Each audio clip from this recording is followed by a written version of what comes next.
hello everybody. We're very excited to have Nick here. He is co-founder of one of the most exciting and fastest growing companies Southern California has seen. And I think it's very emblematic of what Southern California is about, with a clever, consumer-focused company that is redefining a lot of ways that people consume. So with that, Nick, why don't you just tell us a little about Thrive Market? What do you do? So the 10,000-foot view, is we make healthy living easy and affordable for every American family. The business model combines a Whole Foods catalog. So we take the market-leading natural and organic products that you'd buy in a health food retailer, and then we make them available through a Costco-like membership at 25 to 50% off of retail. So the problem that we're trying to solve, big picture, is 97% of American families can't afford to buy healthy, nutritious, natural, and organic products.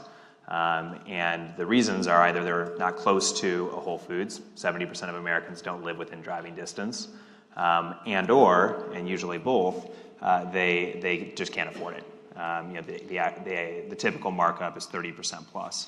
So we solve both of those problems. We ship anywhere in the lower 48, free shipping on orders over $50. And with that annual membership, we're able to discount the products so that we're not even really benchmarking to Whole Foods prices, but instead try to benchmark to the conventional equivalent products. So, buy a Kind bar for the same price as a Snickers bar. Buy non-toxic laundry detergent for below the price of Tide. And really open up better products to people at better prices. Well, one thing that struck me when you and I were just chatting before is the whole theme of, a mission-driven business and about a community. Why don't you tell us a little bit about how that fits in with the subscription and the whole vision of what you're doing? So we started with a mission. My co-founder and I are both serial entrepreneurs. We'd done the start, grow, sell before. We'd both done them in businesses that had a mission component, but neither of us had done one where the mission was absolutely central. And in this case, part of what appealed, really what centrally appealed to us about the business as a whole was the fact that the social mission and the business opportunity were the same thing, right? We're trying to make healthy living affordable for every American family. If we do that, we can build a multi-tens of billions of dollar business. It's a massive market, growing very, very fast. But if we do that, we also have been part of a solution to what's really, from a health standpoint, the greatest set of epidemics that this country has really seen in terms of lifestyle diseases around obesity and type 2 diabetes and hypertension and all the things that are linked to the conventional American or Western diet right now. So that it was central to us, and then what we found is that mission is also something that's becoming more and more important to consumers. That it's not just that they want to be healthier, it's that they actually, as a set of values and as a part of their identity, align with this idea that this is the way the world ought to be, right? That the world ought to be different than it is right now, and I want to be part of a business or a movement or a community that espouses those values. And we've used the subscription not only as a way to create loyalty and cash flow and drive margin, which are all obviously crucial parts of the business model, but also get people invested in the idea that they are part of something that is changing the way American families consume. And that emotive factor, as much as the financial investment that people are making, I think has created passion and engagement and use rates, and it's driving great renewal rates, and it drives referrals, and it just starts a whole bunch of feedback loops that wouldn't be possible in the business otherwise. So, the business model is membership, but the brand is also around membership, and both of them are membership not only in an economic value proposition to the customers, but in this community experience that they're all sharing in and becoming a part of. So, I think you've done a nice job of explaining the vision. How did it all get started? You came from education. Understand that that's a cause that's not just making money. There's a certain thing about making the world better. How did this all come about? How did the idea start? And give us a little insight into how you came up with the idea and how you just started to launch the business. Yeah, so I mean, my education company, as I said before, had a social mission component to it too, as had some of the businesses that my co-founder, Gunnar, had started. What I had found in that last business, and I think it's true with a lot of businesses that try to bolt on a mission component, is that the mission is always in dynamic tension with the business itself. And what was so unique, as I said, about this is that wasn't the case. So, you know, I had rolled off of an earnout in 2011, or I guess early 2012, after selling the last business. Gunnar had just hired a CEO for his jewelry company that had grown very fast, and he was running out of Ojai, California. Both of us knew we wanted to do something mission-oriented, and Gunnar had this idea that actually had stemmed from his experience growing up on what he calls a communal farm. Most people would characterize as a hippie commune in Ojai, California. He's a very, very interesting entrepreneur with his own remarkable background. But back 25 years ago, before National Organic was even a thing, right, when it was very, very fringe, they were doing bulk wholesale buying of organic products through what was then a one-man shop, delivering in a small semi all the different products to these local communities. Has since grown into a $4.5 billion company called UNFI, which is the largest distributor in the space. So a very small world that way. But he had seen basically the early stages of what bulk buying as a community, sort of a co-op model, could do for access to natural organic food in his community. And the idea was basically to bring that online. And the original idea was let's do it with like a Groupon model where we'll have buying events. And when he and I met, that was the business idea he was iterating into. And he actually pitched me originally on investing in the company. I, at the time, was an entrepreneur in residence at a startup accelerator called Launchpad, and I'd seen over the course of the previous year or so, probably 750 plus startup pitches. Made a few investments, you know, done some mentorship. Not a single one had been appealing enough to say, hey, I want to actually do this. My first take when he said it's Groupon for health food was that's a terrible idea. And then my second take was this is an amazing problem to try to solve, and this is an incredible entrepreneur. You know, within 2 meetings, we were talking about working together on it. Iterated on the idea for a few months, and finally landed on the membership model as opposed to the Groupon model, so that we could have a stable catalog. And from there, you know, the snowball got rolling very, very fast. So you said you saw 750 models. I've seen a few myself, and I think a lot of people here have. What's this co-CEO thing? Does it work? I'm not familiar with it. So it's interesting. One of the touchstones for us in terms of a company with values, which happens to be in our space, is Whole Foods. You know, one of the books that both Gunnar and I had read independently and then came back and read together shortly after we met was Conscious Capitalism. So this is John Mackey's sort of treatise on a stakeholder-driven business and a value-centered organization.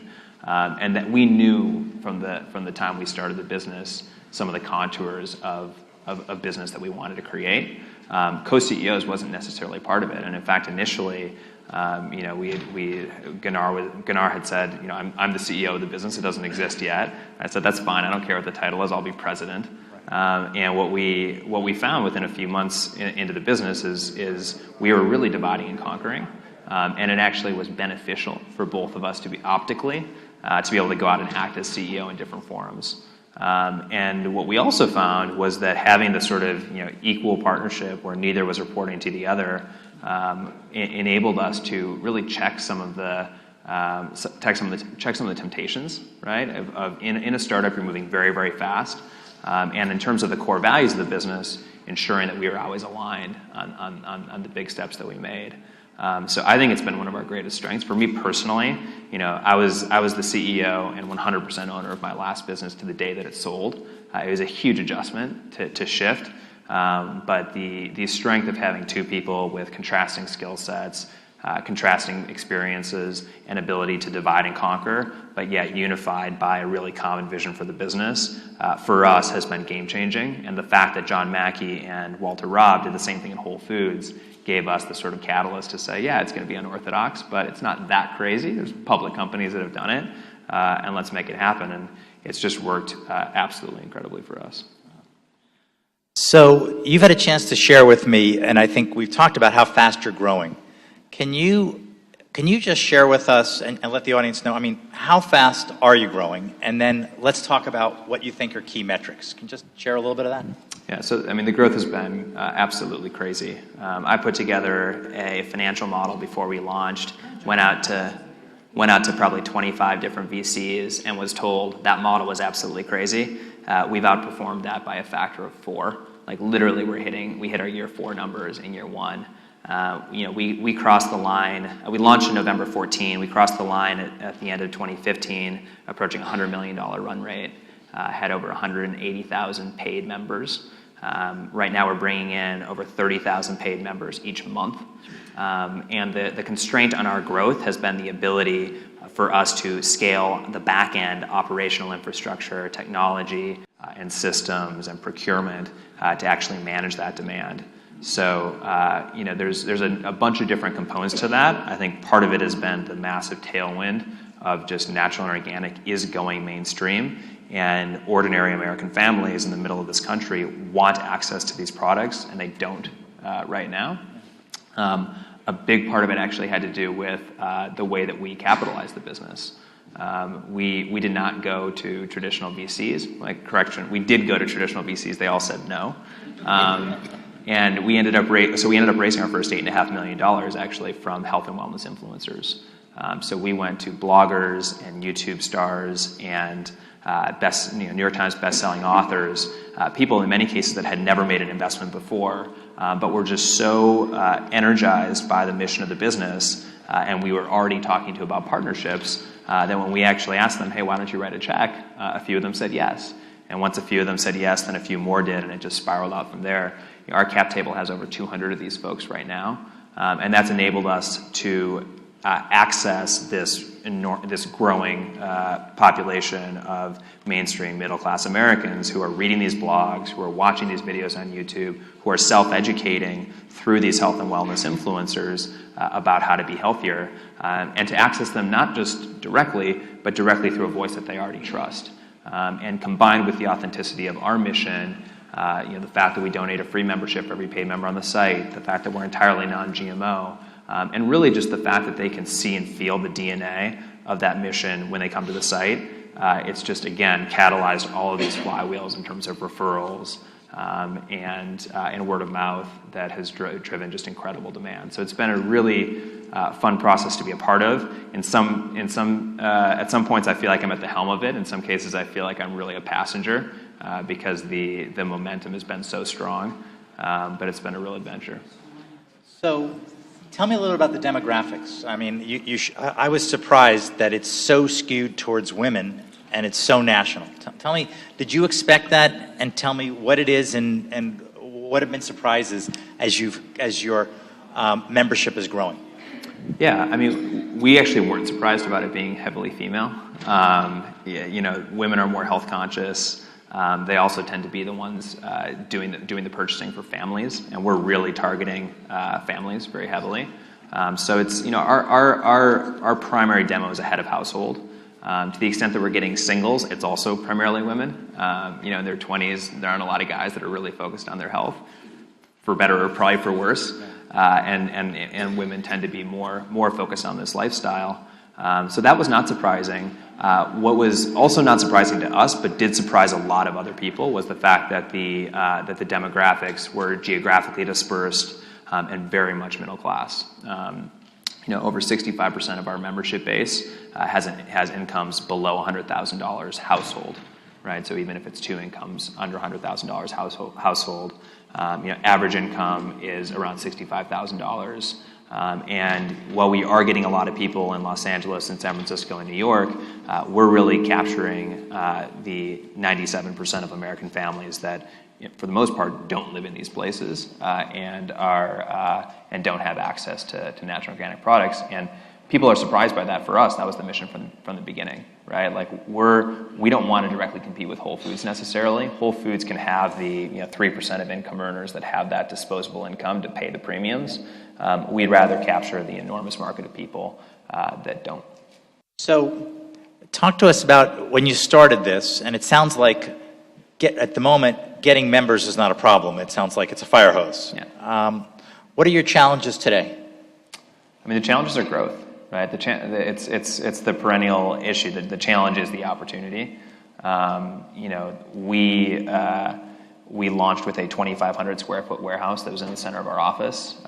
You know, within a month, we had to move to a 40,000 square foot warehouse. I remember going into that in February of 2015 and just being blown away and just knowing in my gut we were never going to fill this thing up. And 4 months later, we were overflowing. We had tents and storage containers outside. And in November, we launched a 400,000 square foot fulfillment center.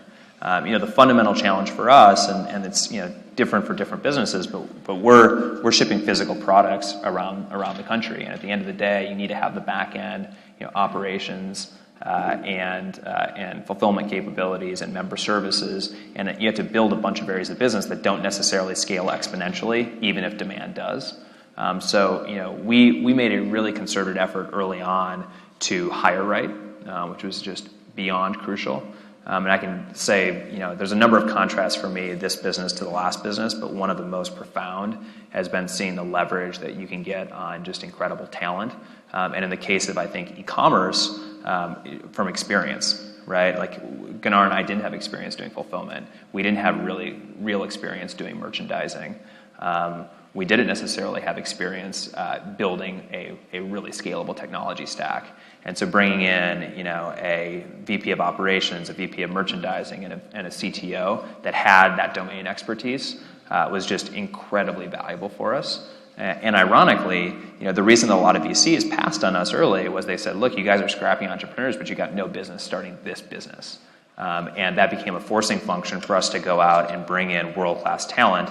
And yet another one of those areas where we had massive returns to the social mission, we were able from day one to punch above our weight, bringing in amazing people because they believed in what we were doing. You know, we hired the former head of health and beauty from Whole Foods as our head of merchandising, a guy who literally ran $1.5 billion division at Whole Foods, has spent 20 years there, and we brought him in pre-launch. You know, our VP of operations was a former senior director of ops from Kroger, who his last project was building a 1 million square foot warehouse with full automation and a $15 million budget. And he came and built our 40,000 square foot warehouse with no pallet racking, right? So, and like, how do we attract those people? You attract those people the same way that we're attracting our customers, which is that they not only see the value of getting on this rocket ship and coming with, but they see the emotive value of being part of something that they believe in. So that's been a huge sort of aspect of the solution to the problem. But look, the problem is still there. Like if we wanted to open the spigot, we could be growing much, much faster. And it's been restraining ourselves so that we can build the foundation and serve customers effectively.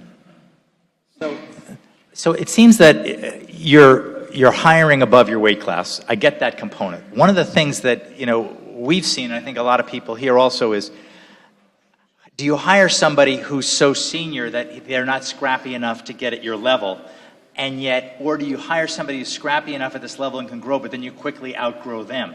It seems like it's a real art to find somebody who can grow at the scale that you're growing at, which is in many ways unprecedented. Yeah, look, it's a balancing act, right? And we've got people that skew further on the experience side. We have people that skew further on the sort of like scrappiness and intensity. If you're in an environment that's early stage, the scrappiness and intensity is just a must-have, right? Like, you know, no offense to Kroger, but 95% of the people at Kroger would just not survive at Thrive Market. So it's finding that rare combination of skill sets where they've got enough of the scrappiness, but they also bring the domain expertise. You know, coming into this business, I would have said it's all scrappiness, it's all talent, it's all raw horsepower. And it was a really rapid learning curve for me to realize that's actually not true. Because I have scrappiness, I have talent, I have horsepower. There was no way I was going to be able to build our fulfillment center. Sure. You know, and then the same thing with Gunnar. Like, both of us are scrappy entrepreneurs. We're, you know, consummate generalists. You know, classic, like, mile wide, inch deep. And that just isn't, like, if you want to build a really big business, that just doesn't pass. And, you know, it's what's fascinating about technology, and I think what's fascinating about subscription models and, you know, e-commerce in general, is, you know, now more than ever, businesses can be scaled incredibly fast, right? And for a bunch of different reasons. And so you know, it used to be that if it was going to take 5 to 10 years to get to the scale, you'd have time to like let those you know, scrappy, high horsepower entrepreneurs grow into deep domain experts. We just didn't have the luxury at that time. Like going from 0 to 100 million in 1 year meant we needed the guy that could scale, immediately. And we're going to be a lot bigger than that in 2 years. And we need someone that can be there and scaled at that stage too. I've actually swung more to the other side of bring in real domain experts, be really selective in finding ones that do have the scrappiness and proactivity and entrepreneurial spirit. But if they don't know what they're doing, 5 years ago I would have said they could learn. Right now I'd say get the person that already knows, done it before. Okay, so now you've been in rapid hiring mode. You've had to pick some people who have to be great at what they do. You're taking risks when you bring people in because it's a moving target. What's your sense of when somebody's a fit or not? Do you have a sense of that? A feel of, is there a certain time? Have you figured that out at all? Is there a certain sense? Because I imagine you are hiring so fast with such critical people. Yeah. What are your thoughts on, what's been your experience in hiring? Hopefully you get it in the hiring process, right? Like one of the things we do move very fast.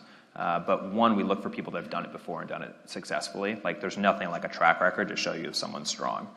So we go and we look at comparable businesses that have significantly similar features, and then we back channel extensively. We don't just ask them for references. We go to people that we can connect to them through LinkedIn, and we back channel. And our entire executive team is very, very active on hiring. There have been periods in the business where I'm spending 70-80% of my time on hiring. Even right now, with the head of talent and head of HR, I'm still spending probably 30% of my time, screening candidates. So the first thing is, don't make mistakes on hiring, and you can dramatically decrease the number of mistakes if you take the right tact. And then the second thing is for us, we don't really give second chances. That sounds really, really harsh, but if someone doesn't feel like a fit early. One of the questions I always ask is with the hiring manager is, they come talking about someone, and the question is, are they an A player? The answer is not right now, but they could become one. I was like, what's the chance that they're going to become an A player? And if they say 50-50, to me that means 0. And you just have to get them out. To your point, we're moving too fast, making too many important decisions.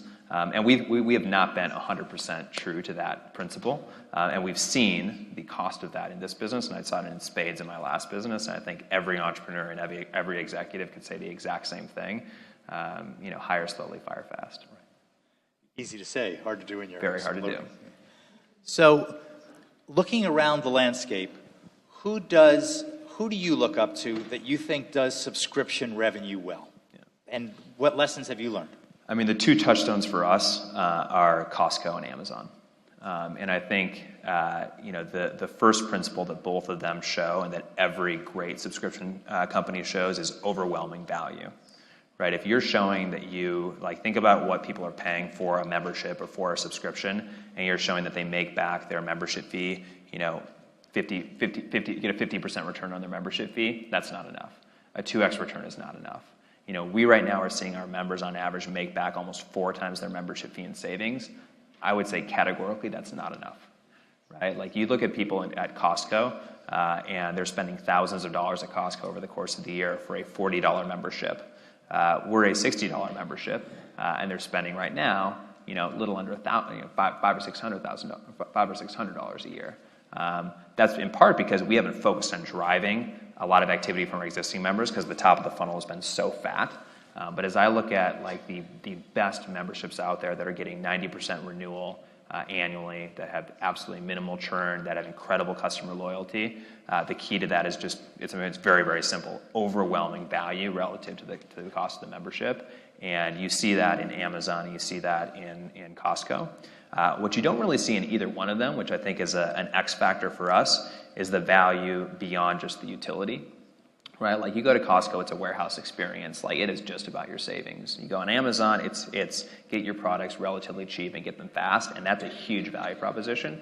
One of the things we've had trouble evaluating is that X factor of they also really care about the fact that we're curated. They care about the fact that there's not a single product with GMOs. They care about the fact that they can come on and filter products and have only paleo products. They care about the content. They care about the social mission.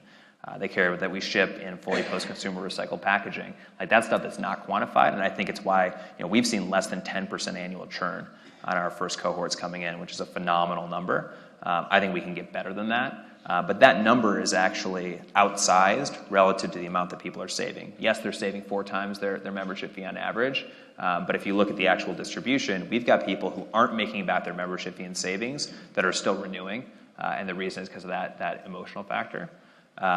So that's one thing about Costco and Amazon is they deliver extraordinary value. The other side of it, which we try to ape from them, is having an annual membership. I think a lot of subscription markets or subscription businesses do not realize how hard it is to justify month in and month out the value of a subscription.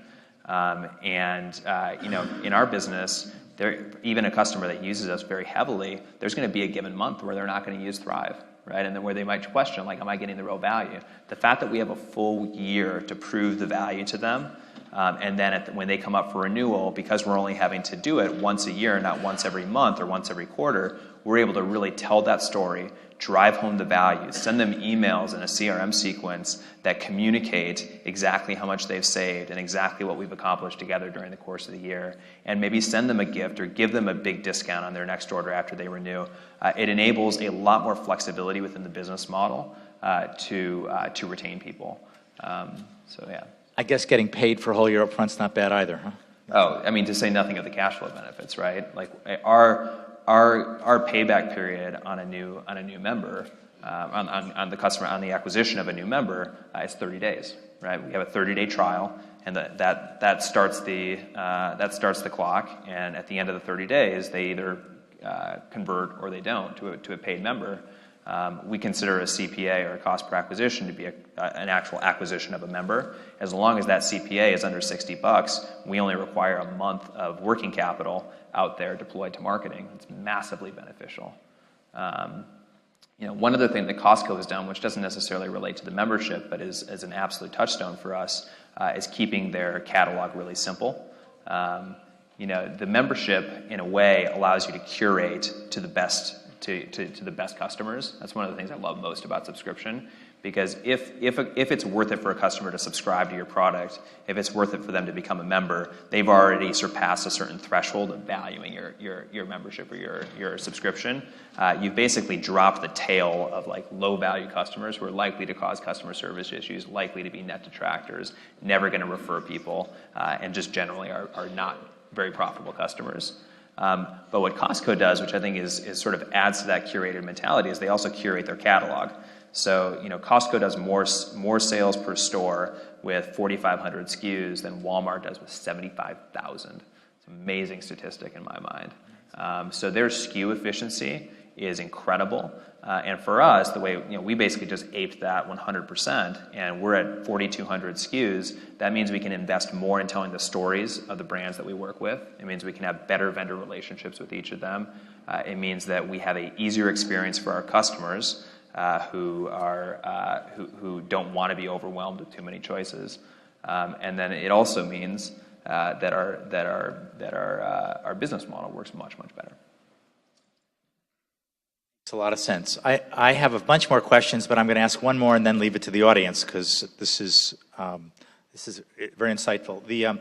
Let's talk about trust. I think one of the things you talked about is you curate, and you use Costco as a model that you don't overwhelm people with too many choices. How about the issues opt-in, opt-out? How about the issues of the community and what you're providing, and the fact that what do you do to earn the trust, and what do you consciously do so that you don't lose the trust? There's a lot of questions in there and really important. To the extent that part of our value proposition is around values and the integrity of our offering and curation on behalf of our members, trust is absolutely essential. I told you before this, like the phrase that we use is outsource your trust, right? Yeah, enable the members to outsource their trust to us, to know that when they come on our platform, every product meets certain guidelines. They can get access to information from amazing thought leaders, that they can trust us. And when you're talking about membership, where they're paying you for access to the platform or a subscription, I think trust is that much more important. Now, the perennial challenge is Subscription also means that you're auto-billing people, right? That's the nature of it. And there's all sorts of tactics that you can use that can, all else equal, improve your revenue, improve your retention, that may also feel like a violation of trust. We split test and we optimize, and we absolutely get aggressive where we feel that we can to retain members. But where we always draw the line is anything that's going to violate trust. And for us, that means real transparency of how the membership works. So to give you an example, we have this 1-month trial. At the end of that trial, we convert over 55% of those trials to paid members. That's a phenomenal number. The very conservative way to do that would be to have an opt-in, where at the end of the trial, you get an email. If you don't actively say, I want to become a paid member, you don't become a paid member. Obviously, the more common setup is to have an opt-out. That's what we do. And then there's this whole question of like, okay, you opt out, which is going to increase your retention significantly. How do you build a set of communications around that charge that makes sure that you're still reinforcing trust? And for us, it's sending them an email, letting them know when they're going to be charged. If they get charged and they don't want to be charged, being willing to refund them immediately. But it's a line to walk, and it's something that is a line to walk for every subscription business. Absolutely. No, thank you for that insight and detail. Let's open it up for questions. Let's open. Go ahead. We had about 3,700. And in 2 weeks, we're going to be cutting another 250 SKUs. So we're going to be back down below 4,000. So we do not intend to expand the catalog. We will be shifting the mix towards private label products, so actually carrying our own products. But it's a really, really hard discipline to have to be curated. But it's one that Costco's done for decades very effectively. And I think there's an analog too for even like businesses that aren't carrying a lot of SKUs of just keeping the product simple. There's always the temptation to add bells and whistles, but to capture incremental revenue, but it ends up complexifying the business and producing costs that aren't necessarily viewed when you make the decision. So our bias is just knee-jerk, always cut, don't add.